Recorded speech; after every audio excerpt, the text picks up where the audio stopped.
Hey friends.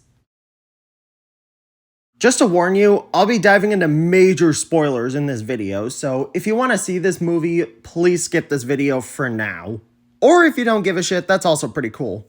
Hey, biggest Lilo and Stitch fan on the internet here. You're probably curious as to what I think of this remake. In my Snow White video, I mentioned that the original Lilo and Stitch is my favorite movie of all time. So what did I think of this remake?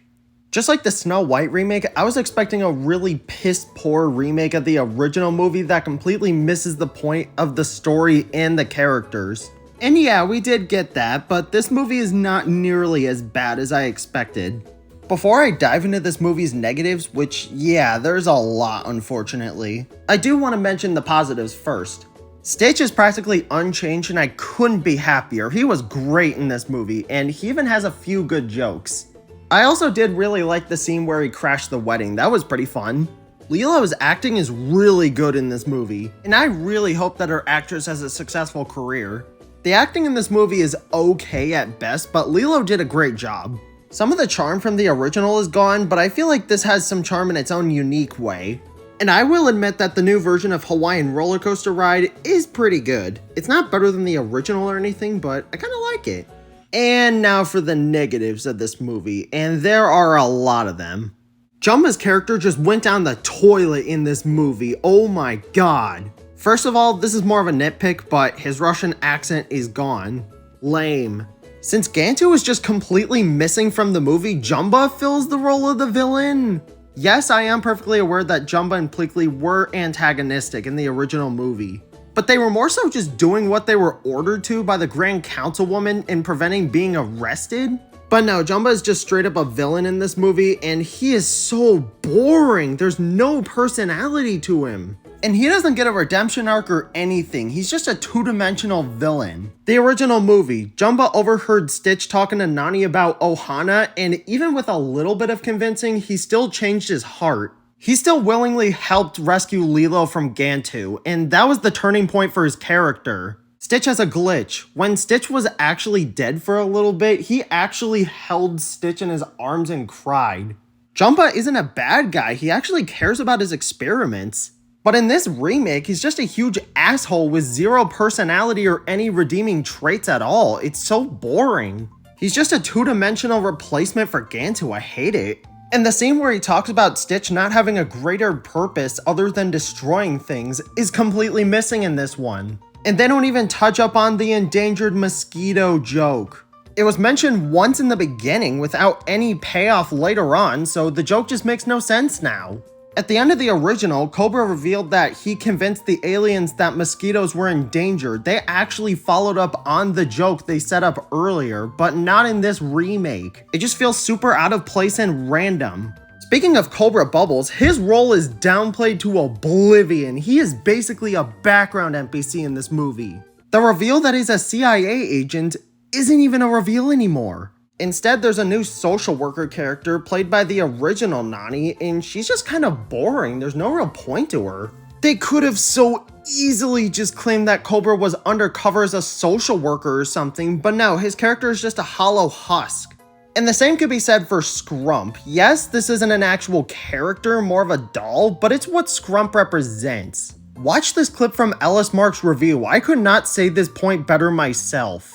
After the girls insult her homemade doll, she gets upset and throws it on the ground, establishing her resentment over the fact that she can't make friends easy, and that she's seen as weird by just being herself. The doll is her in this instance. Before she runs back in, picks it up and gives it a hug, because she knows that is the only friend she has.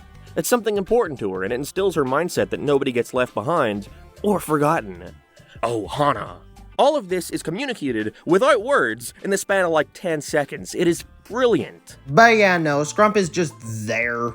There's no extra meaning, no sauce, nothing. Lilo doesn't even get to beat the crap out of Myrtle. She just shoves her. What the fuck? Lilo needs to throw hands. Myrtle's barely in the fucking movie anyway, so I guess why bother? David also feels like a background NPC. He's just there. He doesn't really do anything in this movie. David was so kind and supportive in the original movie. The whole thing that kicked off the Hawaiian roller coaster ride scene was just him trying to cheer up Nani and Lilo after a rough day. Watch this. I might not be a doctor, but I know that there's no better cure for a sour face than a couple of boards and some choice waves. Those were his exact words. But nah, make David a boring background NPC instead, okay? Stitch doesn't even have the ugly duckling anymore. Why? That was the perfect metaphor. It's the removal of the stick scene from The Lion King all over again. Pleakley cross-dressing is gone too. Let Pleakley slay, you cowards. Jumba and Pleakley look okay in this one. They definitely look way better in motion than they do in stills, but they're alright. I mean, I've seen worse CGI characters, I guess. The first act of this movie is so freaking fast.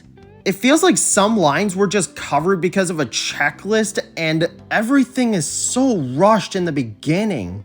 I'm not against fast pacing in movies. Hell, I adore the Mario movie. But this film rushes through everything in the first act. This first act does not take its time at all. It just wants to get to the next scene as soon as humanly possible. It's distracting. Lilo likes to get into trouble with Stitch, which admittedly is kinda cute, but it also misses the point of her character. Lilo is more kind and compassionate to contrast Stitch's destructive behavior. That's why their dynamic in the first movie worked so well. And this is how Stitch came to be good at the end of the first movie. Both of their personalities were balanced perfectly in the original, but it kinda sucks that it's gone now. If anything, Lilo kinda encourages his naughty behavior. She doesn't really do this after Nani gets fired, but it's still a really weird writing choice for this movie. It is kinda charming, but it makes no sense from a narrative standpoint. This next point I'm talking about is one of the most controversial choices for this remake. Nani has a new neighbor character for some reason. She doesn't really do all that much. And at the end, Nani goes to college in California so that she could study marine biology, and the neighbor adopts Lilo. What the fuck? I think I can see why the makers of this movie did that, because I guess realistically it makes more sense for Nani to get a degree so that she can have more job opportunities. But if this story would be realistic, it wouldn't have aliens in it at all. And this story is about family, and family means nobody gets left behind or forgotten. And the fact that she has the ability to use the portal gun at any time sucks. If she can use the portal gun to get to class and then back home, then why did she even have to give up custody of Lilo? This ending is just nonsensical and stupid and leaves a bitter taste in my mouth. I hate it. Lilo and Stitch 2025 is shit. It is still a relatively charming movie, and there are some fun scenes here and there, but the story changes I just can't stand. And most, if not all of these changes are counterintuitive to the original story. I had some fun with this movie, but honestly, I really did not like it, I'm sorry. I would just highly recommend watching the original instead. 3 out of 10, I expected it to be much worse. There's a much bigger issue involving the ending, but I would rather just direct you to the Google Doc that my girlfriend made down below in the description.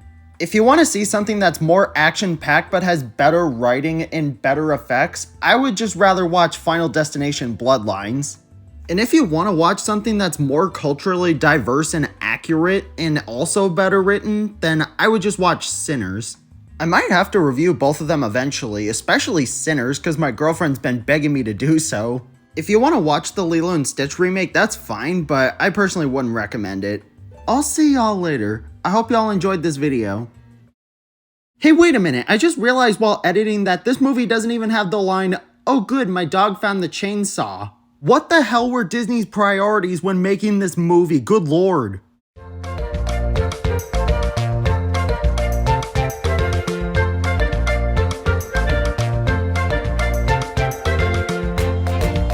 Then pick up your final paycheck and return your ID. What? You heard me. You are fired. You are no longer needed. But what about my future? How am I supposed to pay the bills? Well, why not write your memoirs? Diary of an Incompetent Fish-Headed Minion. The Idiot Years!